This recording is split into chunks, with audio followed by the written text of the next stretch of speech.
Oh, there it goes. Okay. Good deal. Hi, Rachel. Hey, how are you? Good. Welcome back this week. Thank you for coming in. Thanks for having me. So kind of our, kind of some things we're going to work on. The last two sessions I've kind of gotten to know more about you and know kind of about different things going on in your life. So the first thing we're going to start out with is just kind of rating on a scale of 1 to 10 where you feel that you're at stress-wise. So we've kind of talked about different stress that's going on in your life and things like that. And we kind of talked about last time that stress is something you kind of like to focus on. So for you right now, so we call them, so like on a scale from 1 to 10, 1 being like no stress whatsoever and 10 being like a whole lot of stress, you know, panic, stress happening all the time. Where do you feel like right now you're ranking on that? This morning, probably a 7. A 7? A 7, yeah. And would you say that's on a basic day, how you probably usually feel kind of in that range? Right now. Okay. Yeah.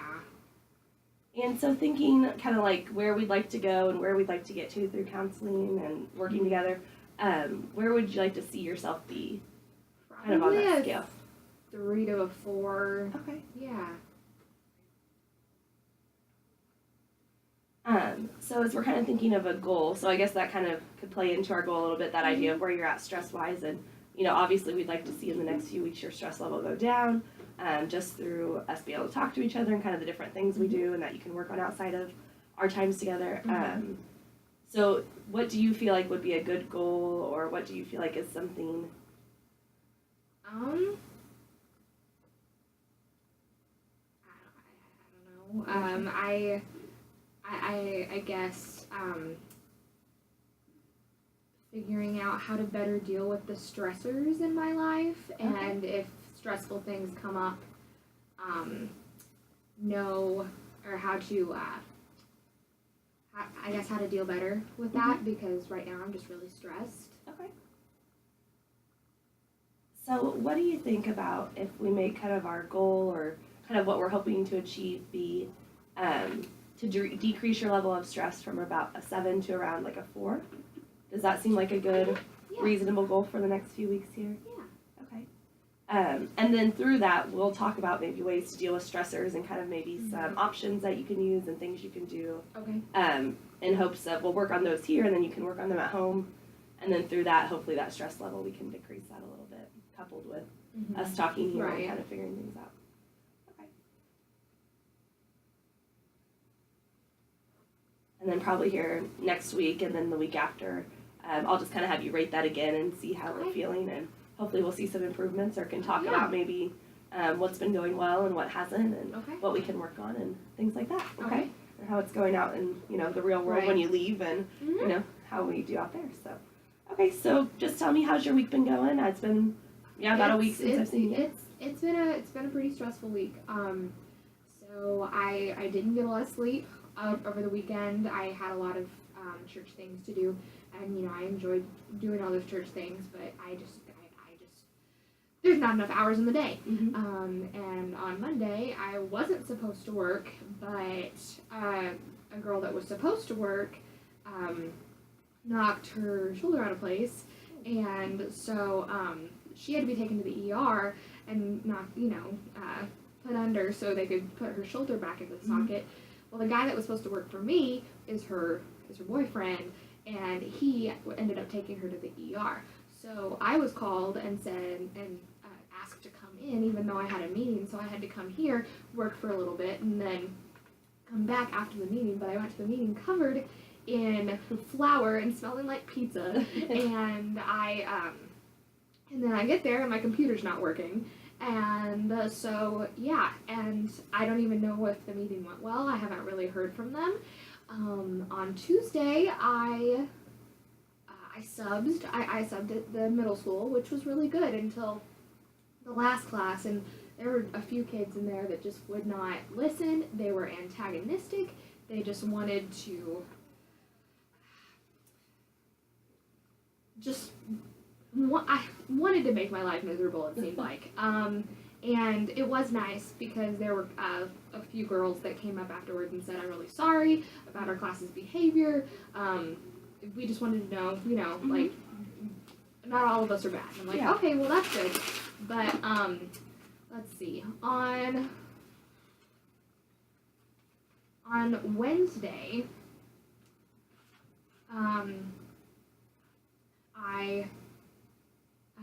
I worked here. Wasn't really anything too bad. But yesterday, it was Wednesday. I found out about a lot of drama surrounding a friend from school, and he's an elementary school teacher. Okay, so a friend, right? A friend you from sub the with? school, Or- yeah. okay. Well, a teacher. Okay, sure. But being one of the only male teachers, he's in an awkward position because, all he wants to do is, love on these kids and be a mentor for them and a role model.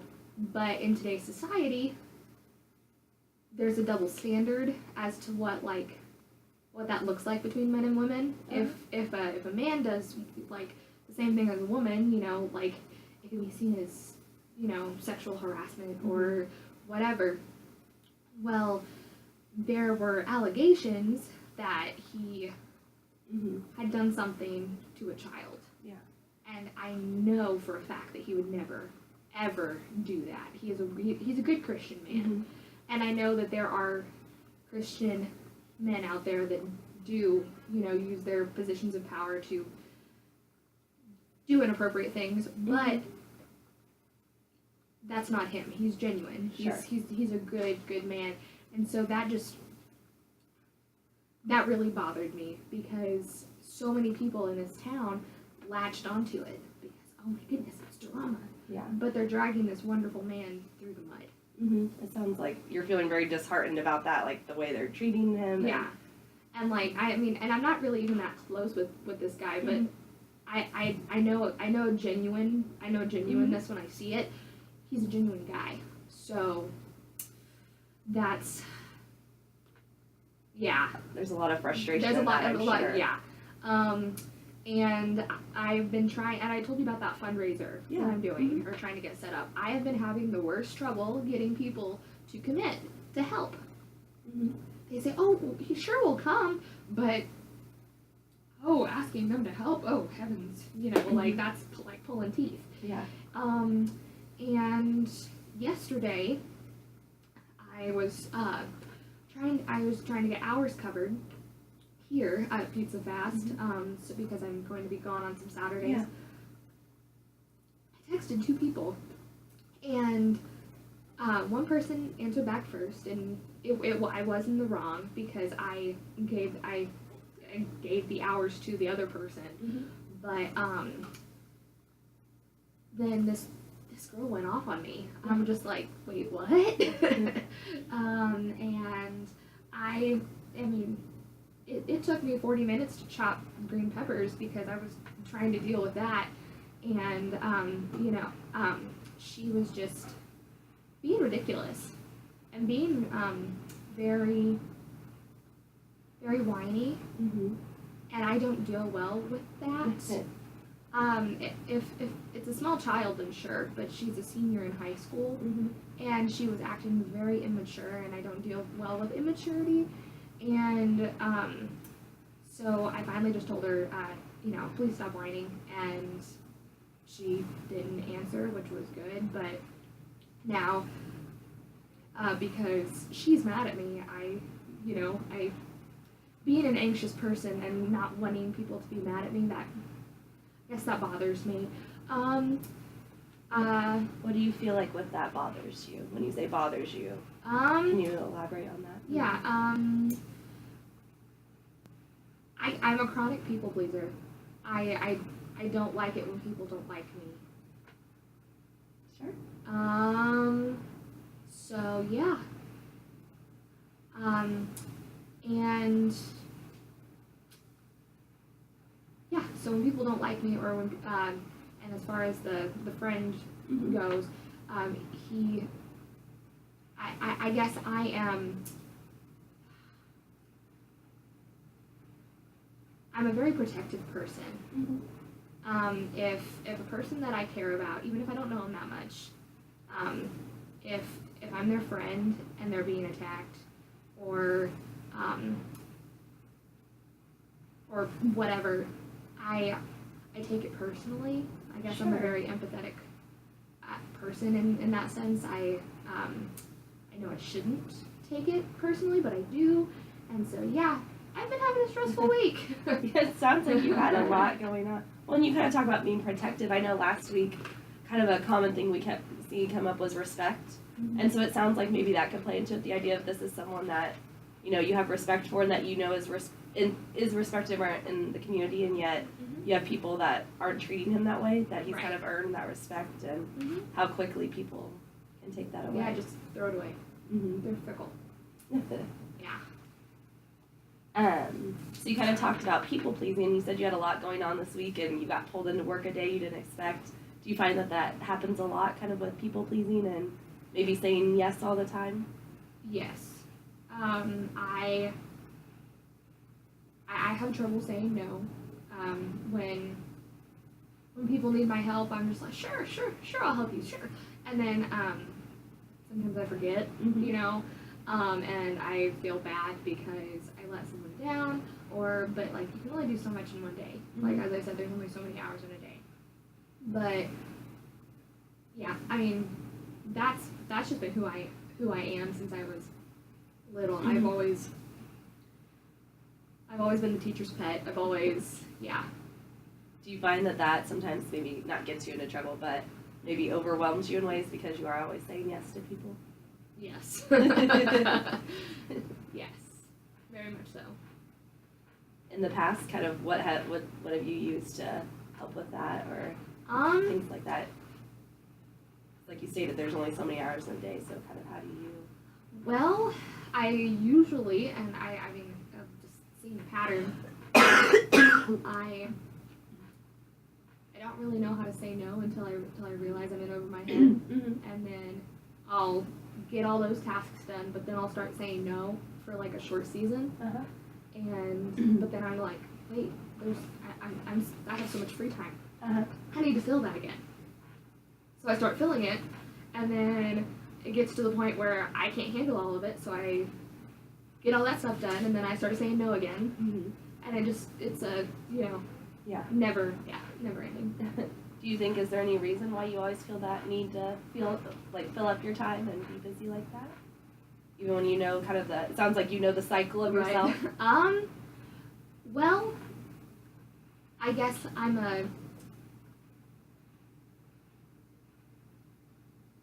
we talked about, not the fear of not doing enough. I guess I'm a server. I serve, and I just want to help people. I guess that's just how I'm wired. But I guess I haven't figured out how to do that and not be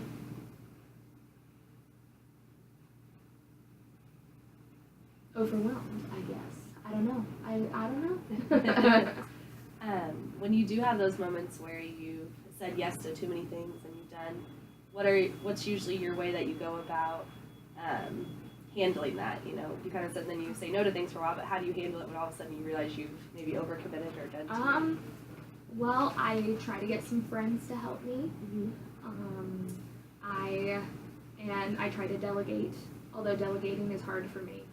I'm a very, very much a person who's, if I don't do it, it doesn't get done right kind of person. And I guess that's underlying with pride. I'm a very prideful person. I want people to like me. I want people to like what I do. And yeah. Kind of maybe sounds like that need for control or liking to be in control. Yeah. And I guess the anxiousness part of me wants everything to be right. And yeah. Sure. Yeah. Well, and then on one side of it, I kind of hear you saying, you get anxious because you say yes to all these things, but at the same time, you still say yes to all those things. Yeah, because I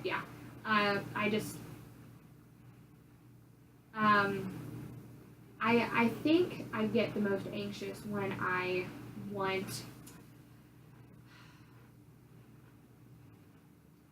when I want to be in control. And I am a religious person, so I find that it's a lot easier to handle all of those things, and that even if I don't delegate, if I guess I give the control over to God, and I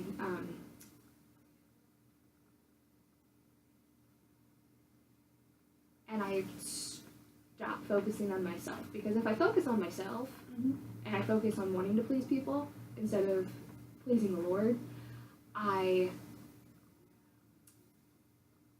that's when I start freaking out. But if I take the focus away from myself, then I'm better. But I guess this week it's been a very myself kind of week. So yeah, like worrying about myself, but also worrying about others, but not really like I guess seeing all these things happening and not knowing how to control them, even though I know that I'm not supposed to like feel like I'm in control. Right now I just want to be, but yeah. It sounds like religion is something that's really important to you, important in your life. Could you tell me a little bit more about that and how that? Well, I mean, I've grown up in church, and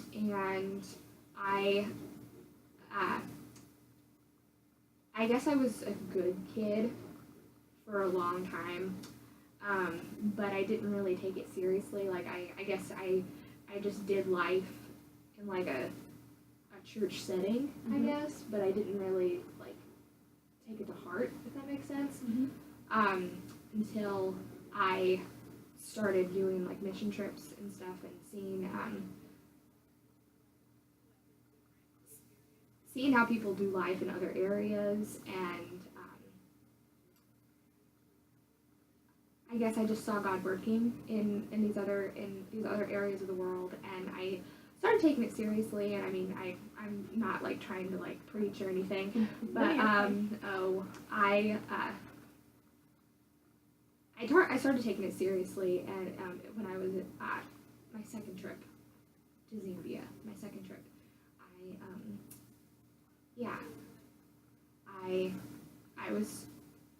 I was saved that trip, and the next trip I was baptized in that same place. And I've had ups and downs, and like I go through spells where I read religious things or read my Bible or do all those things like every day, and other times I like life gets a hold of you, and then you forget and go for like a month and haven't even touched any of that, and start feeling overwhelmed. And I guess I use that as a way to cope, but also it's not just a way to cope, it's a lifeline, I guess. Yeah. So you kind of talked about earlier, we kind of said it maybe like cycles where you get that stressed out point and you're feeling better. Do you feel like that sometimes correlates? It coincides. Yeah. Sure. So it sounds like that religion is something that helps you cope and God, and using that as a source of solace. Right. We talked about last week, you'd said working out.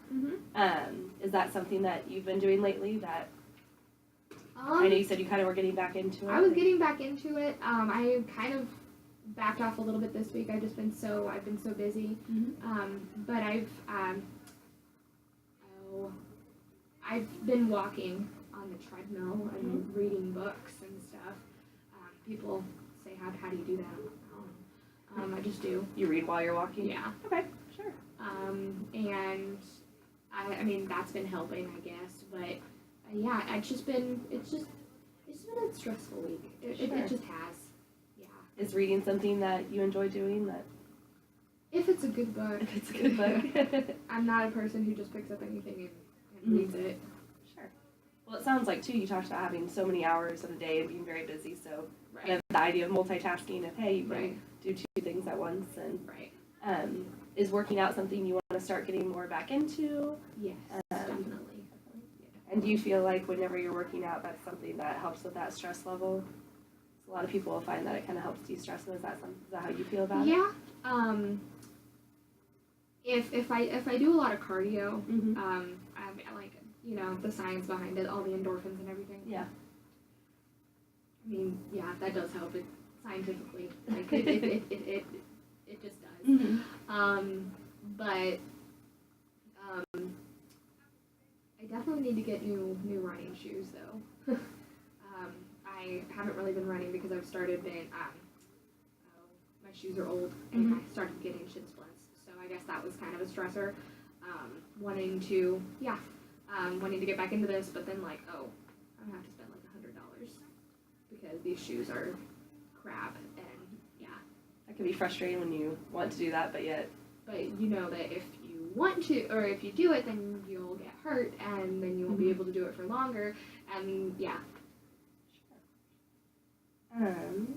So we talked about some things. So we talked about, you know, work with God is one. We talked about religion, and then we talked about working out. Is there anything else that you found this week or the last couple weeks that have been helpful in relieving stress when you've had it, or what are some methods that you've used?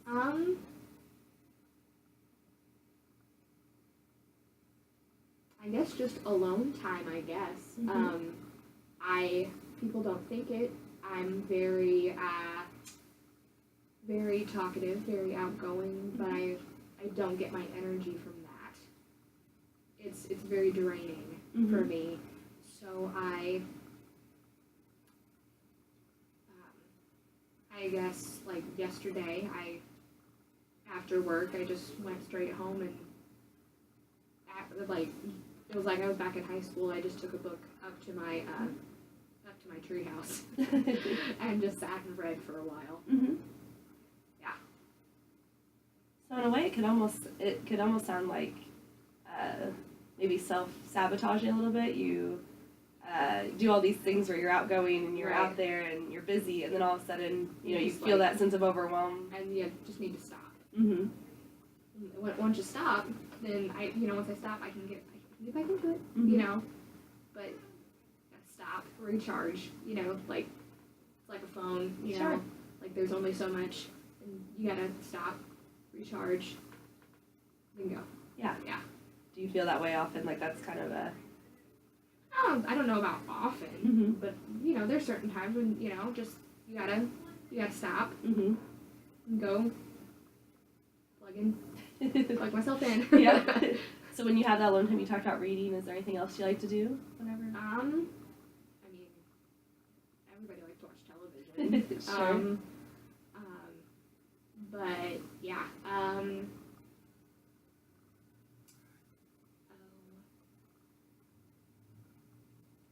I like to play the piano.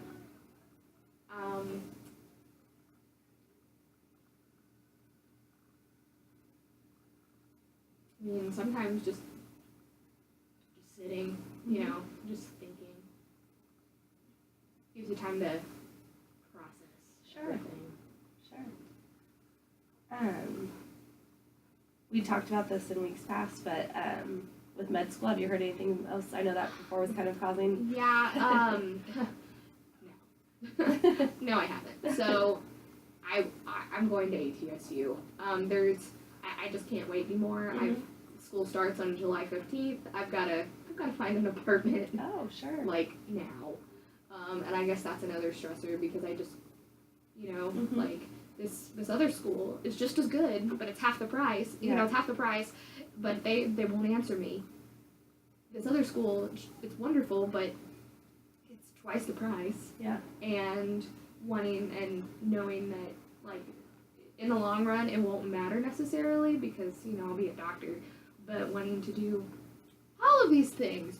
And it's just, and knowing that I probably won't be making a lot of money and figuring out how to pay off that astronomical debt. And yeah, Sure. So have you reached out to SIU at all recently, or? they won't.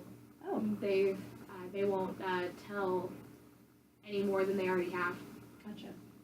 Did they give any further information about when they would tell you anything? Or? April 30th. Oh, But sure. I'm like, Yeah. gotta know now. Sure. So are you feeling good about the fact you're going to the ATSU? Yeah. Okay. Because honestly, in all respects, I like that school better. Mm-hmm. the price though, The price. you know. And SIU is closer, so you know it would be easier to come home and you know have more support from family. But I mean, I've moved away before. I moved to Nashville. It's not that big of a deal. And Kirksville is a small town. It's about the size of Vincennes, so it's not like Nashville, Yeah. you know, where you move from a city of 9,000 or town of 9,000 to 2 million. Sure. Like that's it's just about twice the size of Olney, so it's not that big of a jump. But yeah. So you kind of talked about with, you know, paying for school and earlier with running shoes. Kind of, is money something you find that stresses you out or stresses you to? Yeah, because I guess I've never really had to worry about it before. My parents have always provided, you know, but now I'm an adult, and all of a sudden I'm having to pay for stuff, and I'm poor, and I don't know how to. I guess I'm not a good money manager. That's just not one of my strong suits. Sure. So just I guess having to learn all of that, and I guess just the process of growing up, you know. Sure. Is there any steps you've taken towards trying to get better at managing your money? Well, I have been. I only keep like 30 in my checking, and then I put everything else in my savings. Well, most everything else, and unless I have cash on me. But if I want more money, I've made it to where I have to go to the bank to pull it out. Sure. Like I can't do it online. I gotta go to the bank. You know, like didn't set up online banking because that's far too simple to just you know click and spend. Right. But yeah. So kind of the idea of it, limit yourself, and that if you instead of impulse purchasing, you have to literally go and make those choices. Right. I mean, sometimes I still impulse buy, but like you know, it's not as bad. And I mean, now most of my impulse buys are, you know, $1 drink here and there. Right. Sure. Do you set up any kind of budget for yourself or anything like that? I should. Haven't really done that. I should, but I don't. Is there any other ways that you can think that might help you manage your money better, or I don't know. afford some of those costs? I mean, I'm going to have to take out loans. Sure. There's no ifs, ands, or buts. But I guess I've just been working as much as I can and saving as much as I can because I know that I'm going to have to pay a $500 thing here, $500 thing there, so like $500 fee like next week. And then I'm going to have to buy an iPad that's like $500. I'm going to have to buy a new laptop, which is going to be like $1,000. And just different things like that. Sure. You know, it sounds just, like you have it a lot of just purchases. adds up. Yeah, It a just lot of adds up, purchases yeah. coming up that kind of are things you have to do, but maybe you don't always want to Right. have to spend that money on. Like I have a laptop, but it's old. Yeah. So, I mean, you know, what do you do? Sure. Because you need that technology to succeed in school. Other than that, kind of talking, kind of looking forward, because it sounds like you're starting school pretty soon. I was thinking when you talked before, you wouldn't start till the fall, and so that's kind of coming up pretty quickly Yeah. here. I honestly thought it was later, like late July that I was starting, but I was getting my schools mixed up. And then I saw a thing yesterday. Yeah, so I guess that's where my stress level is coming from, and I don't know. But yeah. Are there any other things you have to do to get prepared for school this summer? I just got to find a place to live. I've got to set up a doctor's appointment to get my physical. I already have all my vaccines done. I mean, you know, going to third world countries, you kind of have to have all of those. I have one that, you know, that you didn't even need, but, yeah. I don't know. So your apartment's kind of that one big thing you saw. Like, sounds otherwise like you're pretty prepared for everything, and a few purchases in the apartment. Yeah, a few purchases, the apartment. It's just a lot of money all of a sudden. You know what I mean? Sure. When you go to look for your apartment, is that something you'll go do by yourself, or do you have someone to No, my parents are going with me Sure. because I don't trust myself to make all of those decisions. I'm a very emotional decision maker, I guess. I have to be reminded sometimes to step back and do the logic and not like, oh, this is pretty. You kind of talked about earlier, kind of that idea of becoming an adult and kind of Right. learning those skills and Yeah. still needing some of that assistance. Yeah.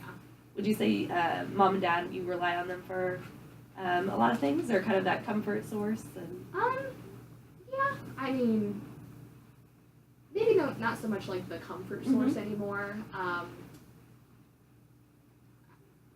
mean, I'm not home that much Yeah. when they're home, but I mean, still, they're helping me with my finances. They're helping me, keep myself organized. They're still doing the parent thing. Yeah. Yeah. sure. Would you say that whenever they help you with things, it kind of helps with that stress level? To a point, Mhm. but then there's times when I'm like, just please let me do this. Sure. Like I won't learn if you keep doing this. Yeah. Kind of that in between of, going from being a child to being more on your own. and Right. Learning how to do those things.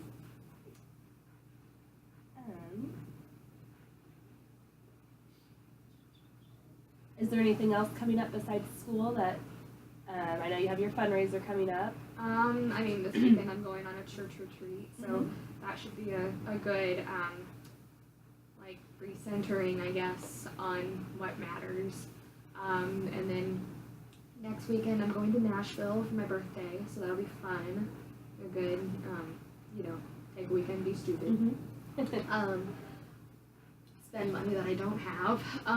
But kind of all those things we just talked about that stress you out. But I mean, like, just getting to see old friends, I guess, that I haven't seen since I graduated, so that'll be great. I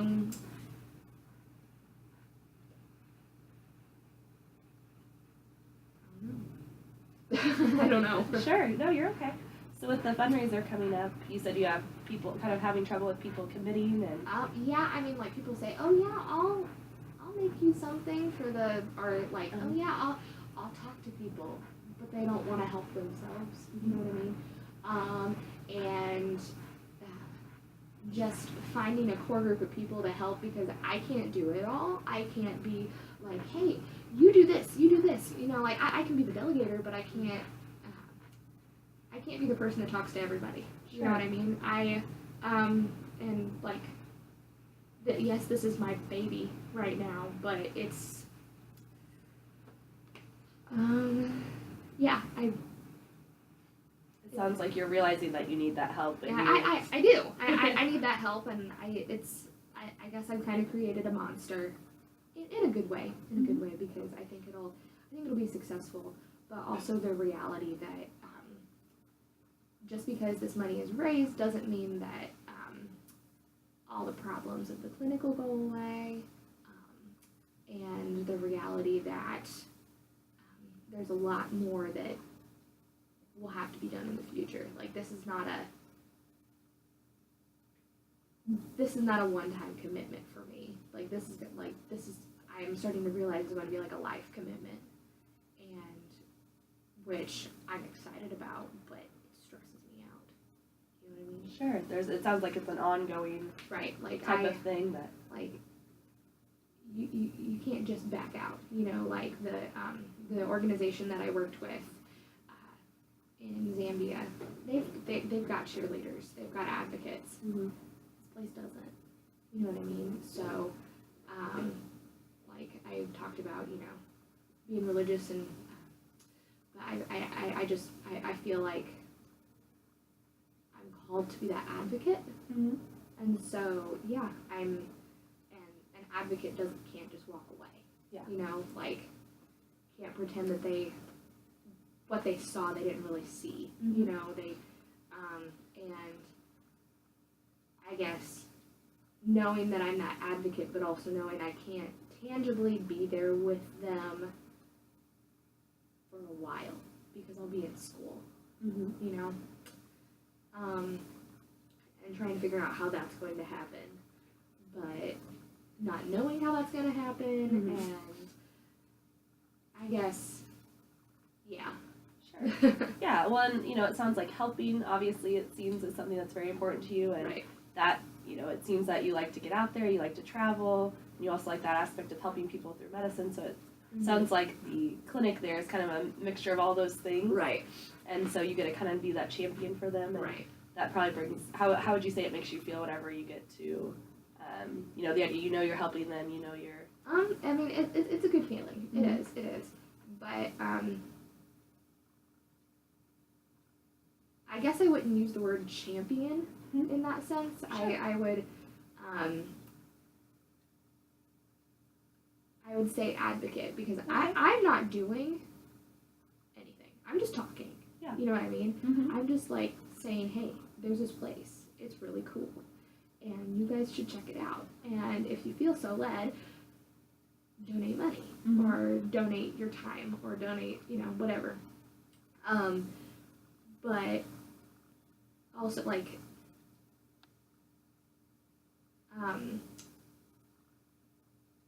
I guess it's multifaceted. Like like yes, an immediate need is money, Mm-hmm.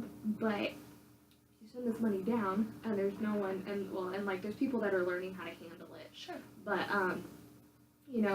like it's more than just the money. Mm-hmm. It's gotta be relational. It's gotta be these people know that there's people elsewhere that yes have a lot more than them but don't see themselves as greater, Mm-hmm. and that's an issue. I think I talked about that. Yeah. Like people in poorer cultures, it's hard to break that down because so many people have come with like a God complex. Mhm. Like, hello, I am God. Yeah. Like, let me help you. Mm-hmm. And it's a very belittling thing for people who know they need help. Like those people aren't stupid. Sure. And so I guess wanting to break that down and not wanting to get so far off into the here's all of this money that we just raised, Mhm. and wanting to make it a I guess as holistic of a mission, I Mhm. guess, as I can and as everybody can. But yeah, I don't know. Sure. Well, it sounds like, I hear you saying you have a very much a real realization of what that process should look like and what you hope it will look like and kind of where that will go, hopefully. Okay, kind of as we look forward to the next session and kind of what, between now and then. So I'm kind of thinking, so we, obviously stress is that thing we're focusing on and what we, are working towards. So I'm thinking maybe some homework you talked about, Right. things, getting stressed and kind of needing that alone time. So my challenge or homework, I guess, for you is between now and the next time we meet, just every day take at least some amount of time for yourself. It doesn't have to be, 3 hours or something Right. like that. Just any amount of time where it's just that gives you that time to recharge and kind of just de-stress and do that and do some of those things we talked about that makes you, that you Right. talked about that make you feel better, whether, it's reading, whether it's watching TV, whether it's exercising, Right. having that conversation with God, just whatever Right. you need to do, but just taking each time a little bit of time out of your day for you. Okay. So do you think that's something that, I Is think it that, ideal? yeah, I think that would possibly, yeah, that'd be good. okay. Yeah. And then we will meet next time and just kind of go from there and Okay. talk about, how that went. And Okay. thank you for having it today. Awesome. Thank you. Thanks.